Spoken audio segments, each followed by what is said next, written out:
पण आम्ही जाऊन का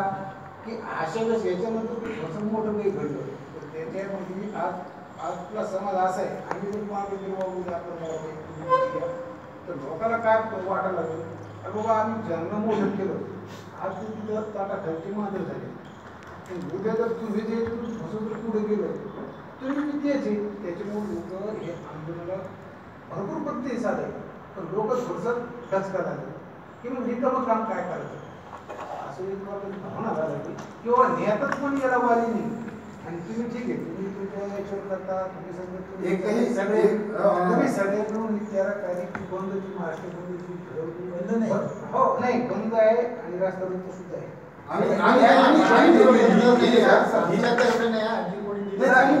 नाही 13 तारखेला बंद राहणार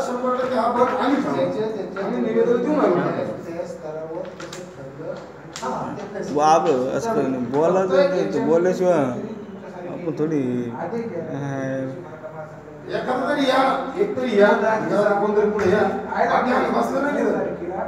बंद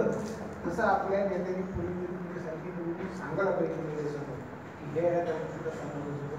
त्याच्यामध्ये आम्ही उत्स्फूर्त परत सगळे लोक सगळे समजून त्याच्यामध्ये सहभागी होतो आणि आम्ही जर सांगितलं लोक शकलो भागून देते ही एक लोकांची त्याची भावना आहे हे धनगर समाज संघर्ष समितीच्या बैठकीत जे नाही ठरतं मी एकटा नाही ठरवत कारण कसं आहे जेव्हा लोकांना घेईल मी सोबत तेव्हाच लोक माझ्या सोबत राहतील असं या इथे बसून मग आता तुम्ही सगळ्यांनी सांगितलं आणि असं काही पटकन एका मिनिटात होईल असं राहत नाही आणि एका मिनिटात केलेलं आंदोलन मला असं वाटते ते व्यवस्थितरित्या पूर्ण महाराष्ट्रभर पसरत नाही त्याचा दबाव सरकारवर जो येण्याचा उद्दिष्ट असतं सर्वात शेवटी ते सफल व्हायला त्या पद्धतीने काम करावं लागतं आणि मला असं वाटतं की मग तुम्ही करताय तुम्ही तुमच्या याच्यात पाडू शकता ते तुमचं हे आहे त्याच्यात मी काही शासनावर दबाव आणण्यासाठी काय नियोजन करावं मी आमच्यामध्ये जे ठरलेलं आहे ते तर सांगितलेलंच आहे नियोजन तुम्हाला की आम्ही काय ठरवलेलं आहे नियोजन आणि आम्ही कसं करणार आहे ते सांगितलं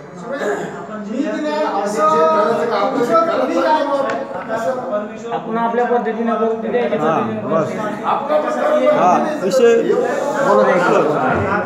शिंदेच्या निकष लावले 25 लाख रुपये सरकारी मदत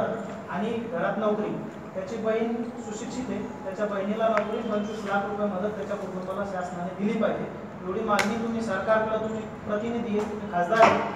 करा बाकी ज्या दिवशी त्यांची आत्महत्या झाली त्याच दिवशी रात्री 10च्या सुमारास मी आपली सिंग म्हणून त्या तिथे सिच्युएशन आहे नागपूरवरून आल्यामुळे मला माहिती झालं की त्याच आहे त्यांच्याशी मी बोललो त्यांनी सांगितले की त्याच्याजवळ चिठ्ठी सापडलेली नाही पण मी पाहते आणि चिठ्ठी जर असेल तर ती दर्ज करून देईल पंचनाम्यात नाही आता दुसऱ्या दिवशी काय झालं याची मला पूर्णतः खरी कल्पना नाही की पंचनाम्यात नाही कारण ते पैसे घेतलेली नव्हती रात्री 10 पर्यंत घेतलेली नव्हती कारण शेवटी त्यांनी तसं सांगितलं आणि त्याच्यानंतर आपण प्रयत्न तुम्ही जसं म्हटलं तसं प्रयत्न करणार आणि त्याच्यासाठी तुम्ही पण मला एखादं निवेदनही द्या कसं आहे फक्त माझ्या याच्यापेक्षा मी 3, 4, 5, 6 असे निवेदन देऊन सरकारकडे देईल का बघ सगळे जालना औरंगाबादच नाही पूर्ण महाराष्ट्राचीच अशी इच्छा आहे आणि ते झालं पाहिजे असा दबाव टाकेल आणि निश्चित पोलीस प्रशासनाने तुम्ही म्हणता ते बरोबर तिथं तेच केलं होतं